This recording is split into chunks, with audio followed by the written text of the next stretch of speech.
दोस्तों, आज मैं आपसे एक क्वेश्चन कर रहा हूं और आपको उस क्वेश्चन का आंसर कमेंट में जरूर देना है। और वो क्वेश्चन ये है कि आप बताइए रूस का सबसे खतरनाक हथियार क्या है। ये आपको कमेंट में जरूर बताना है। खैर, आप में से बहुत सारे लोग मिसाइलें या फिर फाइटर जेट के बारे में बोलेंगे, तो वहीं कुछ लोग इसकी परमाणु ताकत के बारे में बोलेंगे। बहुत सारे लोगों का मानना होगा कि इन्हीं चीजों में से कोई एक चीज होगी जो कि रूस को सबसे शक्तिशाली बनाती है, लेकिन ऐसा नहीं है। रूस की सबसे शक्तिशाली ताकत ना तो मिसाइल है, ना लड़ाकू विमान है, और ना ही है इनकी शानदार इंजीनियरिंग। लेकिन दोस्तों, उससे पहले अगर अभी तक आपने इस चैनल को सब्सक्राइब नहीं किया है तो आपसे विनम्र निवेदन है कि आप इस चैनल को सब्सक्राइब कर नोटिफिकेशन बेल को ऑन कर लीजिए और वीडियो को लाइक कर दीजिए। चलिए हम वीडियो में वापस आते हैं। दरअसल रूस की सबसे शक्तिशाली ताकत और सबसे पुरानी ताकत रही है सर्दियाँ। जी हाँ दोस्तों, कई सेंचुरी से सर्दियाँ ही रूस का सबसे बड़ा हथियार रही हैं। सर्दियाँ ही रूस की सबसे बड़ी प्रोटेक्टिंग शील्ड है। चाहे आप रूस के अंदर नेपोलियन का इन्वेजन ले लो या फिर आप हिटलर का इन्वेजन ले लो, कभी भी कोई भी देश रूस पर चढ़ाई करने में सफल नहीं हो पाया। चाहे फिर वो पुराने हथियार लेके आया हो या फिर मॉडर्न हथियार लेके आया हो, कभी भी आप रूस के अगेंस्ट सफल नहीं हो सकते,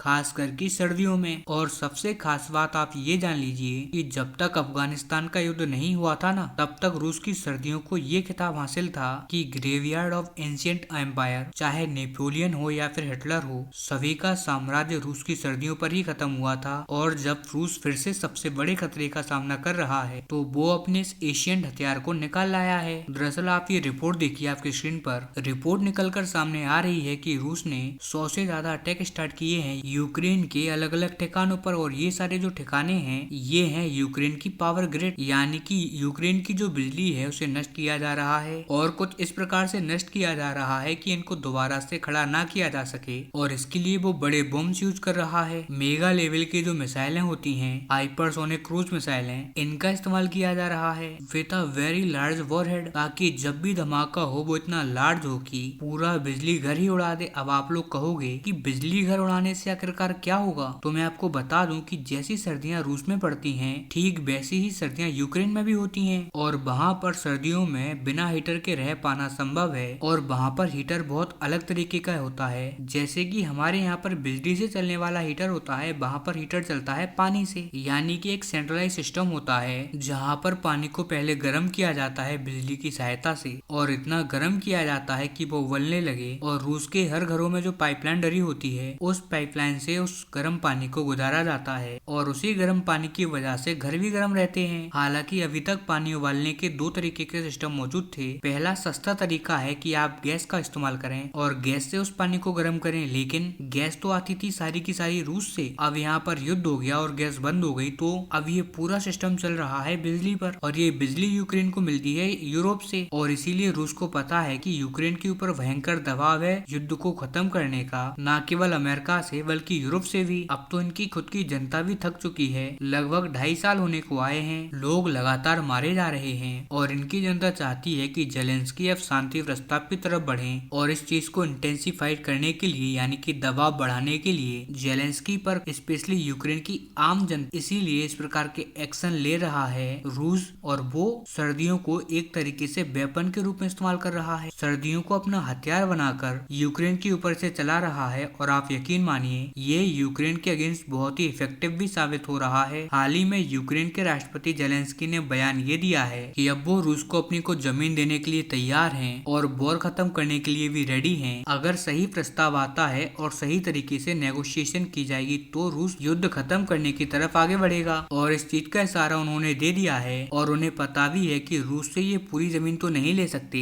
थोड़ी बहुत जमीन तो उसे रूस को देनी होगी जब नेगोशिएशन होगा तो। लेकिन ये उसके बदले में चाहते हैं कि यूक्रेन को नाटो का मेंबर बना दिया जाए, ताकि भविष्य में रूस कभी भी कोई अटैक ना कर पाए। और इसीलिए जो नाटो की मेंबरशिप है ना, शांति प्रस्ताव यहीं पर जाकर अड़ेगा, क्योंकि रूस कहेगा कि आप हमें लिख कर दो कि कभी भी यूक्रेन नाटो का सदस्य नहीं बनेगा, लेकिन रूस को इसके बदले में यूक्रेन की सारी जमीन वापस करनी पड़ सकती है। इसीलिए आने वाला टाइम बहुत ज्यादा इंटरेस्टिंग है। बहुत ही जल्दी पीस टॉक स्टार्ट हो जाएगी। डोनाल्ड ट्रंप के राष्ट्रपति बनने के कुछ हफ्ते पहले ही, उनके राष्ट्रपति बनने से पहले ही जो उनकी टीम है, जो ट्रंप एडमिनिस्ट्रेशन है, वो पहले ही काम करना स्टार्ट कर देगी बिहाइंड द सीन। और इस पर जो भी कोई अपडेट आएगी मैं आपको बताऊंगा, इसीलिए आप चैनल को सब्सक्राइब कर रखना।